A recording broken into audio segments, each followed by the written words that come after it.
Okay, before we get into this full-on unboxing from Arrow Academy here, I want to say please show a little patience on my setup I got here. Things are going to be improving here on the channel. I know sometimes when I unbox something, it's a much better setup than this, but this one kind of came spur of the moment.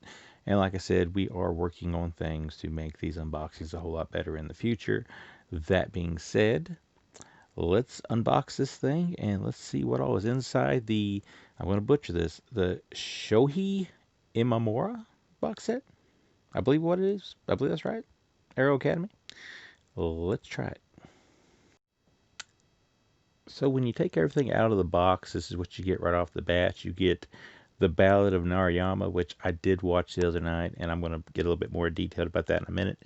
Real big fan of that movie. I originally thought it was the older version of it, which I had the Criterion of for years and never actually got around to watching. This is a 1983 version of the same story, and it's really, really good. And we're going to talk more about this one in a minute.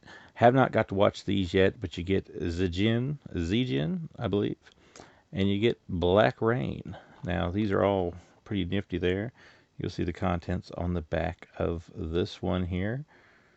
It's a little plot detail there if you'd like to stop that and look. You open it up, and of course, you get the disc, but you get the reversed, like original artwork there. Not going to get too super detailed on that one since I've not watched it yet, nor with this one. But there is the extras on it. And there is all you need to know about this one. If you'd like to stop it and read that, pop it open. And there that is. I believe this one's like a period piece. It's black and white, from what I gather. Go and check it out because I've never seen this guy's work before, but it is pretty good. If this movie here is any indication, it's pretty good. We'll get to this one in a second. Here is the box. One of them little nice little Arrow Academy Arrow thick boxes. I really, really appreciate that they do those. Screen Factory started doing some of that, but it was kind of like after, these had already been out for a while. There's your information there. And of course, there is a little bit more about what you get in this. Of course, the big thing will be this little baby right here, which is a booklet about Shohei Imamura. Easy for me to say. Pictures there from the movies. Flip through this. See, full color. That's what Arrow does. That's why Arrow, in my opinion, is kind of like number one right now. It's been number one for a while. I used to say that about Screen Factory, but it seems like Arrow kind of puts a little more effort into some of their stuff. But that's what you get with these. Like I said, not seen these. But now this movie here, this is what I watched the other day, The Ballad of Narayama, 1983. We basically spend a year in a like poor Japanese village from back in the day. There is the cover for that. It's a family there. There's the grandmother who is at the time of the movie when she starts. She's 69 years old, in better shape than like pretty much anybody else around. Don't really look her age. She's got her oldest son who is going to be married soon, so he gets a wife. She's got another son that's kind of picked on, and there's all kinds of stuff going on in the village. But like the key thing is when she turns 70, due to tradition, is she's carried on the back of her son up a mountain where she will sit there and starve to death and die. It's tradition. Kind of makes me think that's where the guy that did Midsummer kind of got his idea for that one particular scene. But this is nothing like that. This one here is more prolific, more. I guess it kind of pulls on your heartstrings. I mean, like the movie's kind of like a comedy in some spots.